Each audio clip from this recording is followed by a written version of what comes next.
அன்புள்ள மாணவ மாணவிகளுக்கு என்னுடைய கனிவான வணக்கங்கள். இன்று நாம் சார்புகள் பற்றி பார்க்கப் போகிறோம். அதற்கு முன் நம்மளுடைய சேனலை சப்ஸ்கிரைப் பண்ணிக்கலாம். நம்ம சேனலை சப்ஸ்கிரைப் பண்ணுங்க. இப்போ இந்த கண்டென்ட் உங்களுக்கு பிடிச்சிருந்ததுன்னா மற்ற 10ஆம் வகுப்பு ஸ்டூடெண்ட்ஸுக்கு ஷேர் பண்ணுங்க. அவங்களுக்கு ஹெல்ப்பாக இருக்கும். நம்ம லாஸ்ட் கிளாஸில் 1.4 வரையும் பார்த்துருக்கோம். இன்மை உருவு என்னன்னு பார்த்துருக்கோம். ஓகே, இதெல்லாம் பார்த்துருக்கோம். இப்போ நம்ம இந்த கிளாஸில் சார்புகள் பற்றி பார்க்க போகிறோம். சார்புகள் என்றால் என்ன? சார்ந்து இருப்பது. ஓகே, இரண்டு வெற்றிலா கணங்களுக்கு இடையிலான பல உறவுகள், சில குறிப்பிட்ட உறவுகளை சார்புகள் என்கிறோம். அதாவது நிறைய உறவுகள் இருக்கு. அதுல சில குறிப்பிட்ட உறவுகள் மற்ற உறுப்புகளோடு சார்ந்து இருக்கும். அந்த உறுப்புகளை தான் நம்ம சார்புகள் என்று சொல்கிறோம். இப்போ ஒரு கம்பெனில பணியாளர்கள், அவங்களுக்கு ஊதியம் இருக்கும். இது ஒரு எம்ப்ளாய்க்கு சேலரி இருக்கு. அப்போ சார்ந்து இருப்பது. இப்போ சேலரி இல்லாம யாராவது போயிட்டு வேலை பண்ணுவாங்களா ஒரு கம்பெனில? அப்போ ஒரு ஊழியர் ஒரு ஊதியத்தை சார்ந்து இருக்கிறார். ஓகே, அதுதான் சார்புகள். இப்போ எம்ப்ளாய் 1 ₹1,00,000 வாங்குறார். எம்ப்ளாய் 2 ₹50,000 வாங்குறார். எம்ப்ளாய் 3 ₹45,000 வாங்குறார். எம்ப்ளாய் 4 ₹30,000 வாங்குறார். எம்ப்ளாய் 5 ₹20,000 வாங்குறார். ஓகே, இப்போ விளக்கம் பார்க்கணும். ஒரு நிறுவனத்தில் 5 பணியாளர்கள் வெவ்வேறு பிரிவுகளில் உள்ளனர். ஒருத்தர் அக்கௌண்டா இருப்பாரு, ஒருத்தர் ரிசப்ஷனா இருப்பாரு, ஒருத்தர் ஆடிட்டரா இருப்பாரு. அதாவது வெவ்வேறு பிரிவுகள இருப்பார். அவர்கள் மாத ஊதிய விநியோகத்தின் மூலம் காணலாம். இங்கு ஒரு பணியாளர்களுக்கு ஒரு ஊதியம் மட்டுமே தொடர்புடையதாக இருப்பதை காணலாம். அதாவது ஒரு எம்ப்ளாய்க்கு ஒரு சேலரி. அதாவது இதுதான் சார்புகள். ஓகே, ஒரு குறிப்பிட்ட சிறப்பு உறவுகள் கீழ்காணும் வாழ்வியல் மூலம் காணலாம். ஓகே, இப்போ அது ரிலேட்டடா சில எக்ஸாம்பிள்ஸ் இங்க கொடுத்துருக்காங்க. அந்த சார்புகள் பற்றி அதையும் பார்ப்போம். இப்போ உங்க கிளாஸ்ல ஒரு 10ஆம் வகுப்பு மாணவர்கள் 10ஆம் வகுப்பு மாணவர்கள் அதாவது மாத வித்தியாசம் இருக்கு. ஆனா வயது பொறுத்தவரையும் எல்லா மாணவர்களுக்கும் ஒரு சில குறிப்பிட்ட மாணவர்களை தவிர்த்து எல்லா மாணவர்களுக்கும் சமமாக இருக்கும். இப்போ ஒரு 10ஆம் வகுப்பு மாணவனுக்கு வயசுன்னு பார்த்தோன்னா 15 வயசு இருக்கும். ஓகேவா? எக்ஸெப்ட் அதாவது ஒரு சில மாணவர்களுக்கு 16 இருக்கலாம், 17 இருக்கலாம். ஆனா எல்லா மாணவர்களுக்கும் 15 வயசு தான் இருக்கும். அதே போல ஒரு கடைக்கு போறீங்க. இப்ப அந்த கடையில ஏதோ ஒரு புக் வாங்குறீங்க. ஒரு 10ஆம் வகுப்பு ஒரு மேத்ஸ் புக் வாங்குறீங்க. 10ஆம் வகுப்பு மேத்ஸ் புக் எங்க போனாலும் அதே வேலை தான் இருக்கும். ஒரு தமிழ்நாடு டெக்ஸ்ட் புக் மேத்ஸ் புக்குக்கு பார்த்தோன்னா, ஒரு கடையில போய் வாங்குறீங்களான்னா, அந்த கடையில அதே 10ஆம் வகுப்பு மேத்ஸ் புக்கு வெவ்வேறு விலைகள் இருக்காது. ஒரே விலை தான் இருக்கும். ஓகேவா? அதாவது ஒரே புத்தகத்துக்கு 2 விலைகள் இருக்காது. ஆனால் பல புத்தகங்களுக்கு ஒரே விலையும் இருக்கலாம். அதாவது 10ஆம் வகுப்பு மேத்ஸ்ன்னு எடுத்துக்கோங்க. ஓகே, வேற ஏதாவது மேத்ஸ், அதாவது 10ஆம் வகுப்பு சயின்ஸ் புக்குன்னு எடுத்துக்கோங்க. அதுபோல பல புத்தகங்களுக்கு ஒரே விலை கூட இருக்கலாம். ஓகே, அதுதான். இதெல்லாம் நீங்க படிச்சு தெரிஞ்சுக்கலாம். ஈஸியா புரியும் உங்களுக்கு. நம்ம வரையறை பற்றி பார்க்கலாம். எக்ஸ் மற்றும் ஒய் என்ற வெற்றிலா கணங்களுக்கு இடையிலான ஒரு உறவு எஃப்பில் ஒவ்வொரு எக்ஸ் பிலாங்ஸ் டு எக்ஸிற்கும் ஒரே ஒரு ஒய் பிலாங்ஸ் டு ஒய் கிடைக்கிறது எனில் எஃப்ஐ நாம் சார்பு என்று அழைக்கிறோம். அதாவது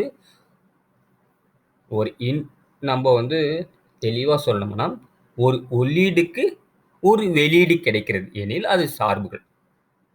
ஓகே, ஒவ்வொரு எக்ஸ் பிலாங்ஸ் டு எக்ஸிற்கும் ஒரே ஒரு உறுப்பு இருக்கு. அதாவது ஒரு எம்ப்ளாய்க்கு ஒரு உறுப்பு இருக்கு. செகண்ட் எம்ப்ளாய்க்கு 50,000. இப்போ ஒரே எம்ப்ளாய்க்கு 2 சேலரிகள் இருக்க முடியுமா? இருக்க முடியாது இல்லையா? அதுதான் சார்புகள். எக்ஸ் மற்றும் ஒய் என்ற வெற்றிலா கணங்களுக்கிடையே ஒரே ஒரு உறவு எஃப்பில் ஒவ்வொரு எக்ஸ் பிலாங்ஸ் டு எக்ஸிற்கும் ஒரே ஒரு ஒய் பிலாங்ஸ் டு ஒய் கிடைக்கிறது எனில் எஃப்ஐ நாம் சார்பு என்று அழைக்கிறோம். அதாவது F X comma Y X belongs to X and Y belongs to Y ஆக இருக்கும். ஓகே,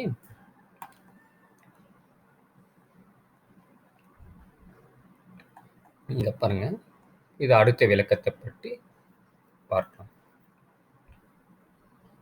இது ஒரு சார்பை குறிக்கிறது. ஒவ்வொரு உள்ளீடிற்கும் அது தொடர்பான ஒரே ஒரு வெளியீடு உள்ளது. அப்போ ஏக்கு பி இருக்கு, பிக்கு கியூ இருக்கு, சிக்கு ஆர் இருக்கு. இது ஒரு சார்பை குறிக்கிறது. ஆமா, ஒவ்வொரு உள்ளீடுக்கும் ஒரு வெளியீடு உள்ளது. அடுத்த எக்ஸாம்பிள், இது ஒரு சார்பை குறிக்கிறது. ஒவ்வொரு உள்ளீடுக்கும் அது தொடர்பான ஒரே ஒரு வெளியீடு உள்ளது. அதாவது எம்ப்ளாய், அதாவது 1க்கு வந்து எம் இருக்கு, 2க்கு என், 3க்கு என். இங்க பார்த்தோன்னா ஒரு கம்பெனில 3 பேர் வேலை செய்யறாங்க. அந்த 3 பேர் வந்து பார்த்தோன்னா அவங்க சேலரி சேமாவும் இருக்கலாம், இல்ல டிஃப்ரெண்டாவும் இருக்கலாம். இப்போ ஒரு எம்ப்ளாய்க்கு வந்து பார்த்தோன்னா 5,000 ரூபாய் சேலரி கொடுக்குறாங்க. இப்போ 2வது எம்ப்ளாய்க்கு 7,000 ரூபாய் கொடுக்குறாங்க. 3வது எம்ப்ளாய்க்கு 7,000 ரூபாய் கொடுக்குறாங்க. அப்போ வெளியீடுகள் வந்து சமமாக கூட இருக்கலாம். ஆனா உள்ளீடு பொறுத்தவரையும் வெவ்வேறாக இருக்கும். இப்போ எக்ஸாம்பிள் சொல்ல போனா, ஒரே எம்ப்ளாய்க்கு 2 சேலரி இருக்க முடியுமா ஒரு கம்பெனில? அது தவறான சார்புகள். ஒரு எம்ப்ளாய்க்கு ஒரு சேலரி, 2 எம்ப்ளாய்க்கு சேம் சேலரியாவும் இருக்கலாம். ஓகே, அதுதான் வந்து சொல்ல வரேன். இது சார்பாக, ஏன்னா ஒரு எம்ப்ளாய்க்கு 2 சார்புகள் ஆகாது. ஓகே, இது ஒரு சார்பாகாது. ஆனால் இது சார்பாகும். ஏன்னா 2 எம்ப்ளாய்க்கு ஒரே சேலரியா இருக்கு. ஆனால் ஒரு எம்ப்ளாய்க்கு 2 சேலரிகள் இருக்க முடியாது. அதுதான் படத்துல வந்து சொல்லியிருக்காங்க, தெளிவா சொல்லியிருக்காங்க. சரிங்களா? ஒரு சார்பின் வீச்சகமானது அதன் துணை மதிப்பகத்தின் உட்கணமாகும். ஓகே, இப்போ ஒரு எக்ஸாம்பிள் பார்க்கலாம். x equal to 1, 2, 3, 4. y equal to 2, 4, 6, 8, 10. மற்றும் அதோட ரிலேஷன்ஸ் சார்புகள் என்னென்ன கொடுத்துருக்கானது? 1, 2, 2, 4, 3, 6, 4, 8 எனில் R ஆனது ஒரு சார்பென காட்டுக. மேலும் அதன் மதிப்பகம், துணை மதிப்பகம் மற்றும் வீச்சகத்தை காண்க. இப்போ எக்ஸ்னது 1, 2, 3, 4, 1, 2, 3, 4 சார்பு. ஒய்னது 2, 4, 6, 8, 10. இதோட ரிலேட்டிவ்ஸ் என்ன கொடுத்துருக்காங்க? ரிலேஷன்ஸு சார்புகள் என்னென்ன கொடுத்துருக்காங்க? 1, 2. 1க்கு வந்து 2, இது எக்ஸ், எக்ஸ், இது ஒய். 1, 2, 2, 4, 3, 6, 4, 8.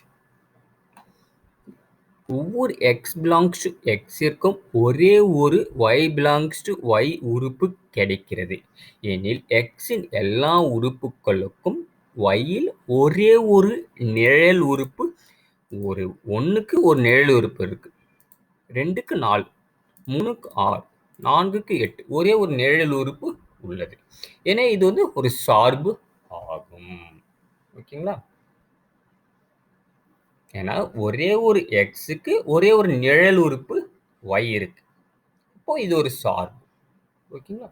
இப்போ மதிப்பகத்தை பார்க்கலாம். x equal to 1, 2, 3, 4 தான் மதிப்பகம். துணை மதிப்பகம் என்னது? yல இருக்கிற வேல்யூஸ். 2, 4, 6, 8, 10 துணை மதிப்பகம். ஓகேங்களா? வீச்சகம் 2, 4, 6, 8. ஏன் நான் 10 விட்டோம்? இப்போ வந்து அது சார்பு இல்ல. ஓகே. தனித்து விடப்பட்டிருக்கிறது அந்த உறுப்பு. இப்போ வந்து வீச்சகம் வந்து எது சார்பா இருக்கோ அந்த உறுப்பு தான் நம்ம வந்து வீச்சகத்துல நம்ம எடுத்துப்போம். 2, 4, 6, 8. ஓகே. அடுத்த எக்ஸாம்பிள் பார்க்கலாம். f உறவானது f of x equal to x square minus 2 என வரையறுக்கப்படுகிறது.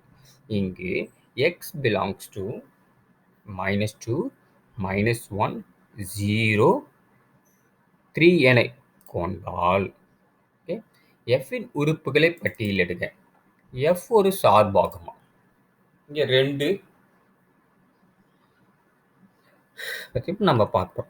ஃபர்ஸ்ட் வந்து என்ன பண்ணோம்னா f of x equal to x square minus 2. Okay. x ஓட உறுப்பு என்னன்னா சொல்லியிருக்காங்க? -2, -1, 0, 3ன்னு சொல்லியிருக்காங்க. இப்போ இந்த வேல்யூவை எடுத்துட்டு இதுல சப்ஸ்டிட்யூட் பண்ணுங்க. ஃபர்ஸ்ட் -2 எடுத்துக்கோங்க. இப்போ -2 என்னன்னா xக்கு பதில் -2 ஹோல் ஸ்கொயர் -2. அப்போ 2 2 எவ்வளோ? 4. 4 - 2 எவ்வளோ? 2. ஓகே. அடுத்து f of -1. -1 ஹோல் ஸ்கொயர் எவ்வளோ? 1. 1 - 2 எவ்வளோ? -1. அதுக்கு அடுத்து f of 0. 0 - 2 எவ்வளோ? -2. அடுத்தது 3. 3 ஸ்கொயர் எவ்வளோ? 9. 9 - 2 எவ்வளோ? 7. அப்போ -2, -2, -1, -1, 0, -2, 3, 7. ஓகே. f இன் உறுப்புகளை பட்டியலிடுக. ஓகே. இதுதான் உறுப்புகள். f ஒரு சார்பாகுமா? அப்போ ஆமா சார்பு. என்னன்னா ஒவ்வொரு உறுப்புக்கும் ஒரு நிழல் உறுப்பு உள்ளது. அப்ப -2க்கு 2 இருக்கு. -1க்கு -1 அதுல இருக்கும். 0க்கு -2 இருக்கு. 3க்கு 7 இருக்கு. ஓகே. அப்போ f இன் ஒவ்வொரு மதிப்பக உறுப்புக்கும் மதிப்பகம் என்பது இது. மதிப்பக உறுப்பிற்கும் ஒரே ஒரு நிழல் உறுப்பு உள்ளதை காணலாம். ஏன்னா இங்க வந்து சேமா இல்ல. வெவ்வேறாக இருக்கு. ஓகே. அப்போ f இன் ஒவ்வொரு மதிப்பக உறுப்பிற்கும் ஒரே ஒரு நிழல் உறுப்பு உள்ளதை காணலாம். எனவே இது f ஒரு சார்பாகும். ஓகே. அடுத்த எக்ஸாம்பிள் பார்ப்போம். x equal to -5, 1, 3, 4 மற்றும் y a, b, c எனில் x இலிருந்து yக்கு பின்வரும் உறவுகள் எவை சார்பாகும்? ஃபர்ஸ்ட் ரிலேஷன் பார்க்கலாம். 3 சொல்லியிருக்காங்க. எது எது சார்புன்னு சொல்லிட்டு நம்ம வந்து பார்க்கலாம். R1 equal to -5, a, 1, a, 3, b. இப்போ -5, a, 1, a, 3, b. ஆறுக்கான உறவை அம்புக்குறியிட்ட படத்தில் உள்ளது. R1 சார்பாகாது.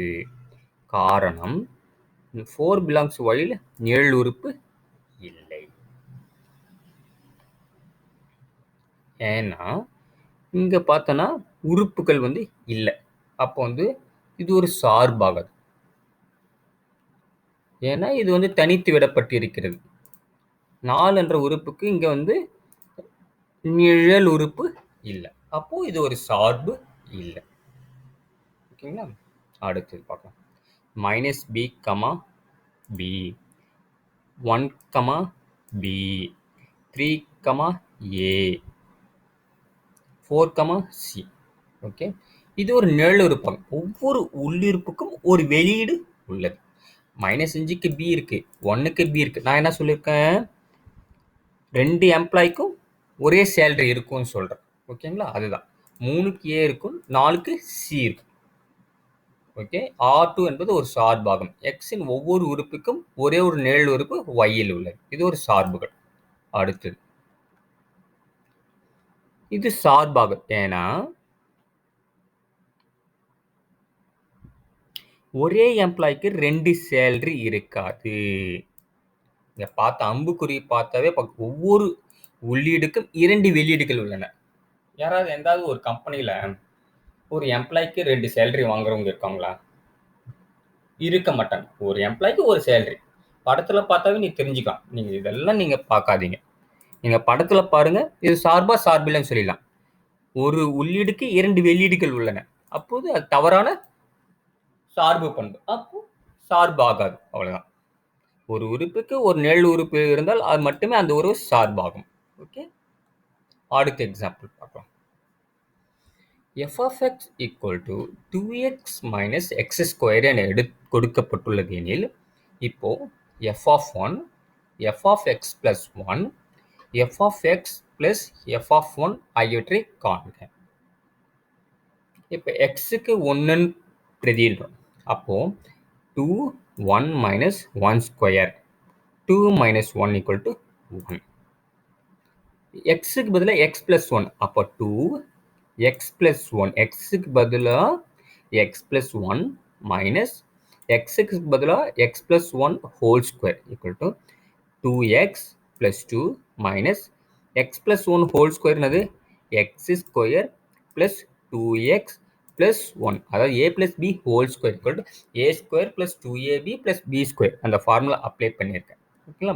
இது எக்ஸ்பேண்ட் பண்ணும் பொழுது மைனஸ் எக்ஸ் ஸ்கொயர் பிளஸ் ஒன்னு உறுப்பு கிடைக்கிறது. ஓகே, அடுத்து f of x plus f of 1. f of x already நம்ம கண்டுபிடிச்சு வச்சிருக்கோம். 2x minus x square plus f of 1. f of 1 என்னது? 1. அப்போ 2x minus x square plus 1. f of x plus f of 1 not equal to f of x plus f of x plus 1 என்பதை காணலாம். பொதுவாக f of a plus b ஆனது f of a plus f of b க்கு சமமாகாது. Okay, இது வந்து hint கொடுத்துருக்காங்க. Okay, students, நம்ம அடுத்த கிளாஸ்ல 1.6 சார்புகளை குறிக்கும் முறையை அடுத்த கிளாஸ்ல நம்ம பார்க்கலாம். நீங்க ஏதாவது டவுட்ஸ் இருந்ததுன்னா கமெண்ட் செக்ஷன்ல நீங்க கேட்கலாம். ஓகேங்களா? இந்த வீடியோ உங்களுக்கு பிடிச்சிருந்ததுன்னா உங்க ஃப்ரெண்ட்ஸுங்க யாராவது 10ஆம் வகுப்பு படிக்கிறாங்களோ உங்களுக்கு தெரிஞ்சவங்களுக்கும் ஷேர் பண்ணுங்க. இது ஹெல்ப்பாக இருக்கும். ஓகேங்களா? Thanks students. நம்ம அடுத்த கிளாஸில் அடுத்த டாப்பிக்கை நாம் பார்க்கலாம்.